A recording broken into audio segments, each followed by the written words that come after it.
ہم یہاں پر آپ کو ایک سنجیدہ بحث اور مباحثے کی دعوت دینا چاہتے تھے. کہاں کریں گے بحث اور مباحثہ؟ چلیں ملک عبید اللہ قاسی کے لاش کے اوپر قبرستان میں کرتے ہیں. آئیں ہمارے ساتھ کی وزراء صاحبان. اگر وہ یہاں پر 170 دال کے تحت، آئین کے تحت، قانون کے تحت اور قاعدے کے تحت ہم سے بات نہیں کرنا چاہتے، چلیں شہید عثمان لالا کے قبر پر بیٹھ کے مذاکرات کرتے ہیں، بات کرتے ہیں. چلیں نواب اکبر خان بگٹی کی قبر پر بیٹھ کر بات کرتے ہیں. آپ کہاں سے بات کرنا چاہتے ہیں؟ آپ نے بلوچستان کو یہ قدیر کے بلوچ کے جو پنجگور میں معصوم بچہ جس طرح دن دہاڑے اس کے پورے بدن کے ٹکڑے کیے گئے، آئے جائیں اور چلتے ہیں اس کے قبر پر بیٹھ کر جو ہیں ہم اور آپ بات کرتے ہیں کہ کیا بلوچستان صحیح طرف چل رہا ہے. شکریہ جناب چیئرمین. میں اس غمزدہ ماحول میں جو ملک عبید اللہ قاسی صاحب کے حوالے سے ہے، تعزیتی قرارداد ہے یا مذمتی قرارداد جس کا نام دیں، لگ تو رہا اس وقت ہم خالی دیواروں کے ساتھ ہی بات کر رہے ہیں. تو میں اپنے جو بلوچستان کے موجودہ حالات ہے اس پہ تھوڑا سا ایک شعر آپ کی خدمت میں عرض کروں. بلوچستان کی داستان بڑی دل خراش ہے جناب چیئرمین. بلوچستان کی داستان بڑی دل خراش ہے، جو شخص بھی ملا وہ ایک زندہ لاش ہے. دامنے درید قلب وہ نظر زخم زخم ہے. دامنے درید قلب وہ نظر زخم زخم ہے. اب شعر آرزو میں یہی بود و باش ہے. مٹی نے پی لیا ہے ارارت برا لہو. مٹی نے بھی پی لیا ہے، مٹی نے پی لیا ہے ارارت برا لہو. جوش نمو ملا تو بدن کاش کاش ہے. یہ وہ کاش نہیں ہے، یہ کاف نقطے والا کاش ہے، یعنی چھیرا چھیرا ہوا بدن.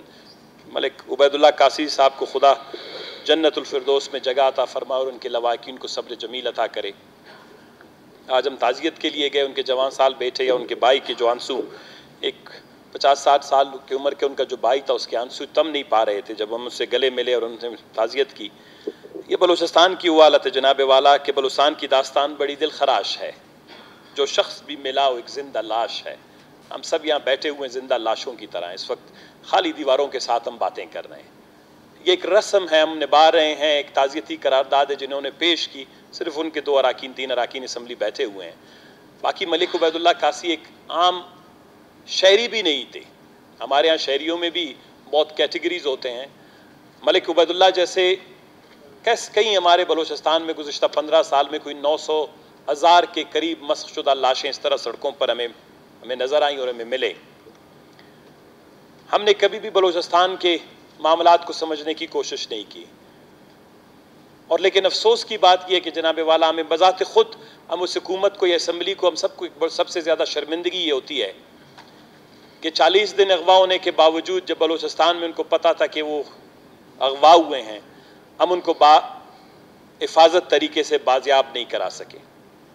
شرمندگی کی بات تو یہ ہے جناب والا ہم سب کے لیے، اس حکومت کے لیے، کہ جہاں ہم 70 ارب روپے امن و امان کی مد میں خرچ کرتے ہیں، جہاں ہم نے موجودہ پی ایس ڈی پی میں بھی، اگر آپ کہیں تو میں آپ کو پی ایس ڈی پی کا وہ صفحہ اور نمبر بھی کھول کے بتا دوں، جس میں صرف جناب والا صفحہ نمبر 251 پر اس وقت 3,577 ملین بھوکے پیاسے ادویات سے محروم بے روزگاری کے شکار بلوچستان میں 3,577 ملین 3.5 ارب روپے 1,475 ملین دوسرا یعنی 1.5 ارب روپے اور 800 ملین اور یعنی جناب والا 6 ارب روپے کے قریب کوئٹہ میں صرف تاروں اور کیمروں کے لیے 1-2 سال میں جو ہے خرچ کیے گئے.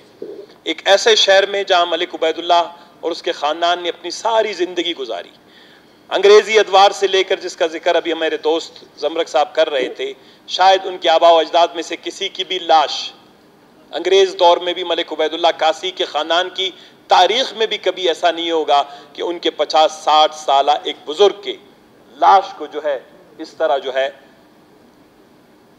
دھوپ میں پھینک دیا گیا ہو.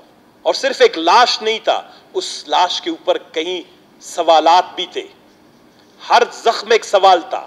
اب ذرا آپ کے پاس آتا ہوں جناب والا، وہ دن جب ملک عبید اللہ قاسی اغوا ہوا، آپ کو یاد ہے وہ دن کیا تھا جناب والا؟ یہ وہی دن تھا جب حکومت کی تمام تر توانائی، اس کے تمام تر فورسز اس کی تمام تر انٹیلیجنس ایجنسیاں اپوزیشن کے خلاف یہاں آپریشن میں کار فرما تھی، اور اپوزیشن کے 23 کے قریب اراکین ان کو FIR ان پہ درج کر دیا گیا تھا، کیونکہ اغواکار ان کو یہ نظر آ رہے تھے بلوچستان کی حکومت کو۔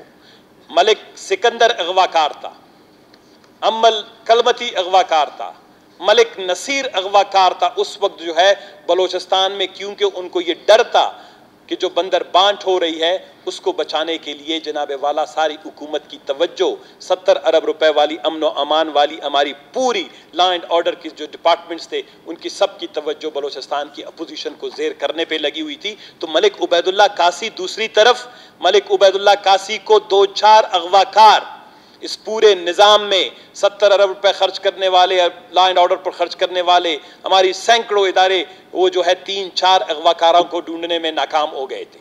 اس لیے کہ جب حکومت کی ترجیح اور حکومت کی توجہ، حکومت کی ترجیحات بدل جاتی ہیں، حکومت جب اپوزیشن کے خلاف یا اپنے شہریوں کے خلاف، اپنے رہنماؤں کے خلاف جو ہے وہ مد مقابل نکل آتا ہے، تو جناب والا چھوروں کو آزادی ملتی ہے، اغواکاروں کو آزادی ملتی ہے۔ اور یہ وہی دن تھے جہاں پر ہم جس دن تانے اور جیل میں تھے، دوسری طرف یہ اغواکار ملک عبید اللہ قاسی کو پانی سے بھی انہوں نے محروم رکھا، روٹی سے بھی محروم رکھا۔ اس کے علاوہ ارب میرے خیال دن ایسا نہیں ہوگا کہ جہاں اس کو بدن کو کسی نہ کسی تیزدار آلے سے جو ہے وہ چیرتے تھے یا زخم بناتے تھے، وہ محظوظ ہو رہے تھے۔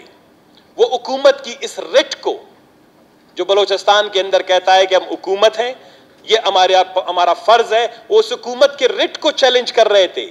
اس کے جسم پر ایک ایک زخم حکومت اور حکومتی وزراء، حکومت کے 70-80 ارب روپے کے جو لا اینڈ آرڈر کا بجٹ یا 550 ارب روپے کی PSDP پر سب سے بڑا سوالیہ نشان تھا۔ ایک ایک چیر جو ہے وہ بتا رہے تھے کہ بھاؤ، اگر تم اتنی بڑی حکومت ہو، تمہارے پاس اتنے بڑے وسائل ہیں، تم نے اپنی اسمبلیوں پہ بختر بند گاڑیاں چڑھاتے ہو، اپنے اپوزیشن کو جو ہے چھوٹے سے تانوں میں اور جیلوں میں پھینک دیتے ہو، آؤ ذرا ہم 4 اغواکاروں کو تو ڈھونڈ کر دکھاؤ۔ یہ بہت بڑا سوالیہ نشان تھا۔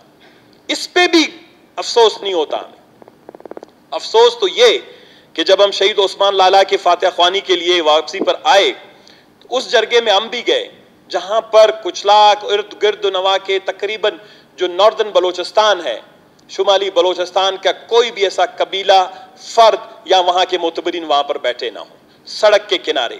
وہاں پر بھی ہم نے تقریر کی یہی کی کہ فرد کی سلامتی آئین کے آرٹیکل 9 کے تحت ریاست کی بنیادی ذمہ داریوں میں شامل ہے۔ آپ پانی نہیں دے رہے ہو، خیر ہے، آپ بجلی نہیں دے رہے ہو، خیر ہے، آپ روزگار نہیں دے رہے ہو، خیر ہے، آپ ہمارے بچوں کو اچھی تعلیم نہیں دے رہے ہو، خیر ہے، لیکن کم از کم ہم اپنی روزی کھا رہے ہیں۔ فرد کی سلامتی بنیادی حقوق چیپٹر اول کانسٹیٹیوشن کا آرٹیکل 9 میں یہ ریاست کی سب سے بنیادی ذمہ داری ہے کہ آپ کو سلامتی فراہم کرے، کہ آپ کی جان و مال کو کسی سے خطرہ نہ ہو۔ جب یہ جان اور مال کے خطرے سے بھی وہاں پر سارے بزرگ معتبرین شہری بیٹھے ہوئے تھے، خدا جانتا ہے ہاتھ جوڑ کے کہ آج کوئی ہمیں خبر ملے گا یا کل کب ہمیں خبر ملے گا، لیکن اس دوران تو ان کو کوئی خبر نہیں ملی۔ افسوس کی یہ بات ہے کہ اس کے بعد یہاں پر اسمبلی کے 1-2 اجلاس ہوئے۔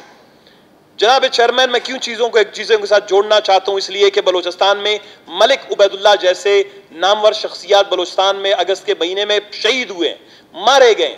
نواب اکبر خان بگٹی کی لاش اسی طرح زخمی، اسی طرح گولیوں سے چلنی، اسی طرح جو بھی صورتحال میں ہوگا وہ کسی نے دیکھا نہیں ہے۔ اس صوبے نے جب آپ 15-20 سال سے لاشیں دیکھ رہے ہیں تو یہ صوبہ سنجیدگی چاہتا ہے۔ جو آج ہم نے ایک 170D کے تحت جو ہم نے ایک قرارداد پیش کی تھی، تحریک پیش کی تھی، وہ بلوچستان کی تاریخ میں آج تک پیش نہیں ہوا۔ اس اسمبلی نے اپنی تاریخ میں کبھی کمیٹی آف آل نہیں بنایا تھا۔ ہم نے اس لیے اس کا آج مطالبہ کیا جس کی مخالفت ANP نے بھی آج کی ہے، مجھے افسوس اس بات کی ہے۔ اس کا بنیادی مقصد یہ تھا کہ اس جلتے ہوئے بلوچستان کو، سلگتے ہوئے بلوچستان کو، ایندھن پر چڑھے ہوئے بلوچستان کو، خون آلود بلوچستان کو، ملک اور معتبرین کے چھلنی لاشوں کے بلوچستان کو آپ کس طرح نکال سکتے ہیں؟ اس کو ایک کمیٹی آف آل میں تبدیل کر کے یہاں پر بلا تخصیص، بلا تفریق حلقہ بندی، بلا تفریق سیاسی وابستگی ہم بلوچستان کے معاملات کو زیر بحث لانا چاہتے تھے۔ اس معاملات کی بنیاد پر بلوچستان کے معاملات کا آئندہ کا لاعمل بنانا چاہتے تھے۔ ہم کوئی 170